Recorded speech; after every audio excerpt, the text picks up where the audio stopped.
Welcome to this Component 1 screencast for youth cultures and media on the concept of moral panics. And this concept is both relevant to the work that we're doing on youth culture with this crime and deviance topic, and also this concept is highly relevant to media sociology, particularly the idea of news values and the work that we're doing on media representations.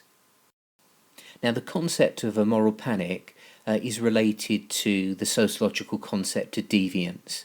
So before we look at moral panics, let me just explain this concept called deviance. So as we've seen in the first part of the sociology course this year, all societies develop rules, what we call social norms, to guide the behaviour of their members.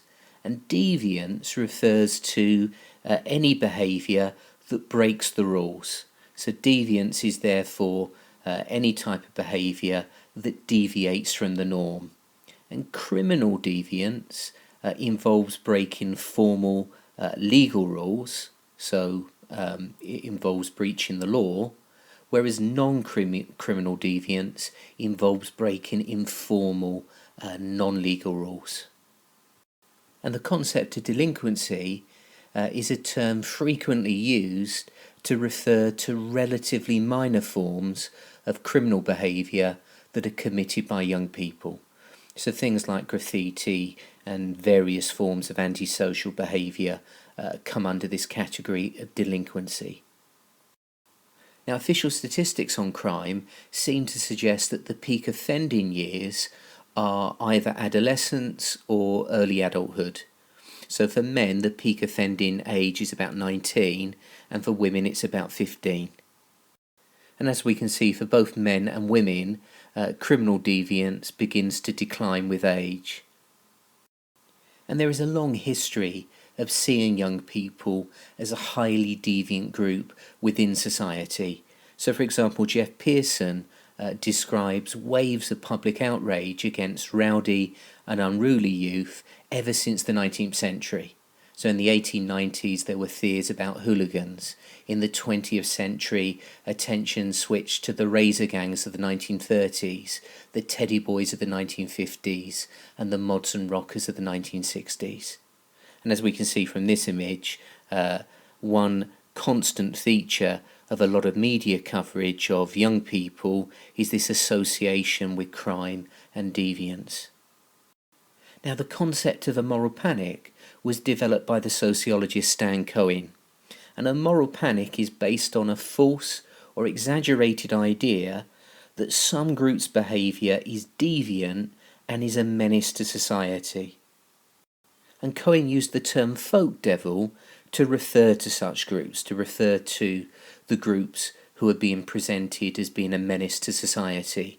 And very often these groups tend to be young people, particularly young people from poorer backgrounds.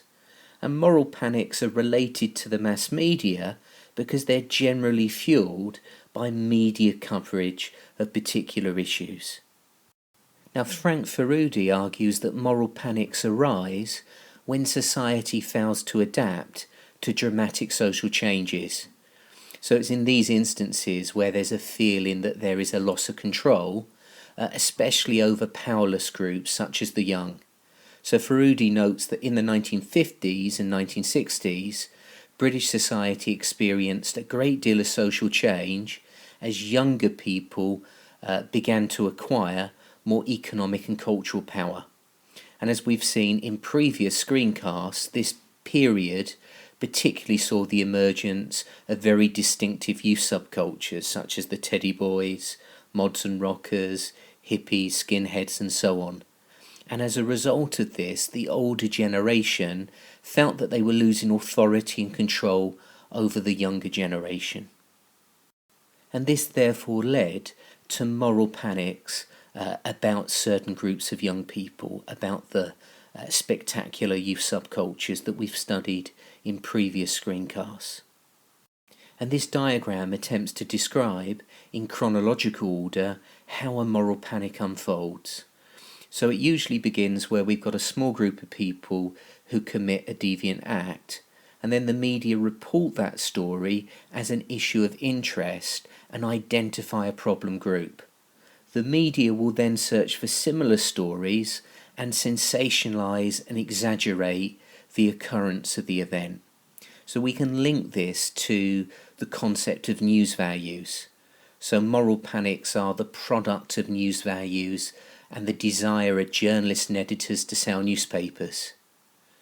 Then the original group that's been identified as a problem will be scapegoated, will become marginalised, will be identified as a folk devil, a threat to social order, demonised.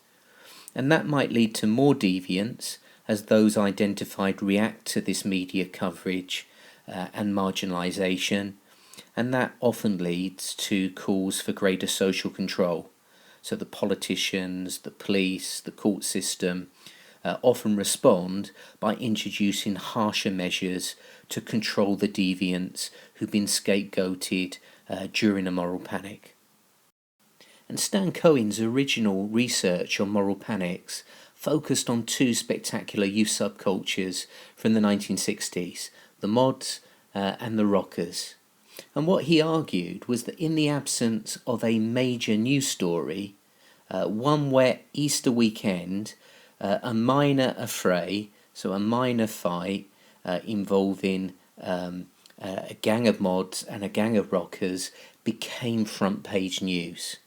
And the media developed these groups, the mods and rockers, into folk devils and constructed a moral panic that reflected anxieties about the position of young people generally within society.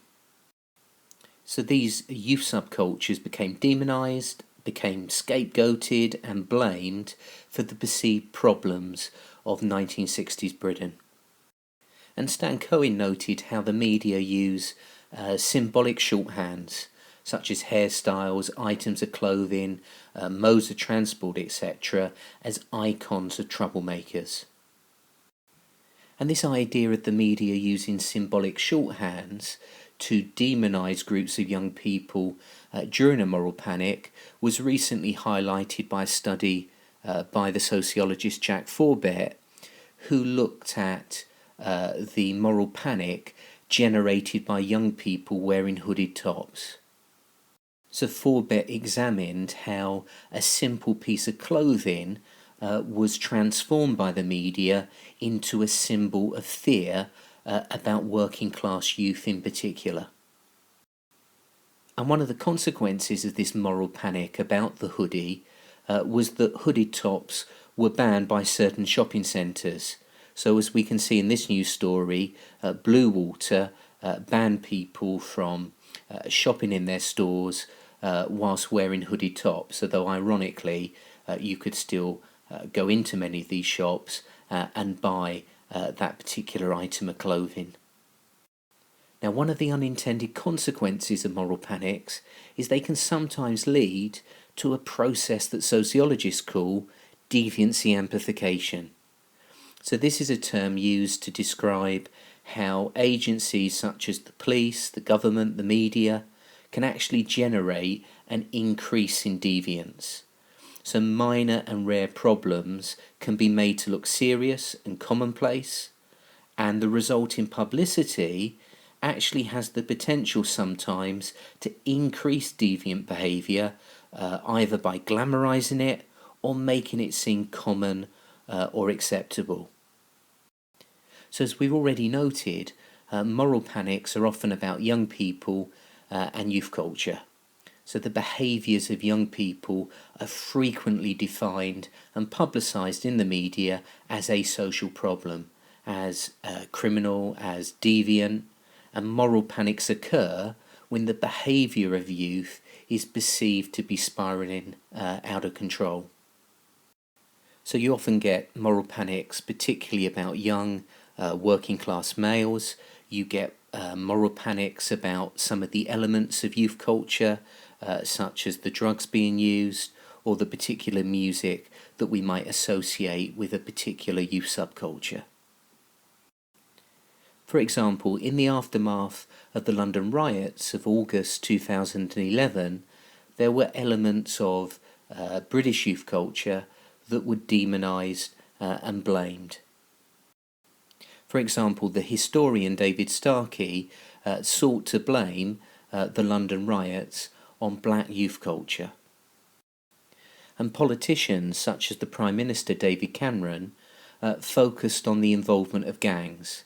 So David Cameron said that territorial, hierarchical and incredibly violent gangs composed mainly of young boys from dysfunctional homes were to blame for the London riots.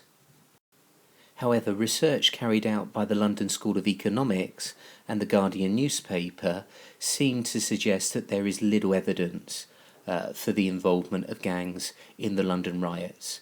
So although the police and the Prime Minister accuse gang leaders of orchestrating the riots, the research suggests that gang identities ceased to be relevant during the 4 days of rioting, when there was essentially a 4-day truce between rival gangs. Now, the demonisation of certain groups of young people, particularly those from poorer backgrounds or ethnic minority backgrounds, as vote devils, might be seen as serving an ideological function. And this is an argument that was made back in the 1970s by the Marxist writer Stuart Hall. So Stuart Hall, in his famous study of the media coverage of black muggers in the 1970s, concluded that it had the effect of labelling all black African Caribbean youth as criminals and a potential threat to white people. And he argued that this served the triple ideological purpose of, firstly, turning the white working class against the black working class. So this was part of the kind of divide and rule form of control of the ruling class. Secondly, this was about misdirection.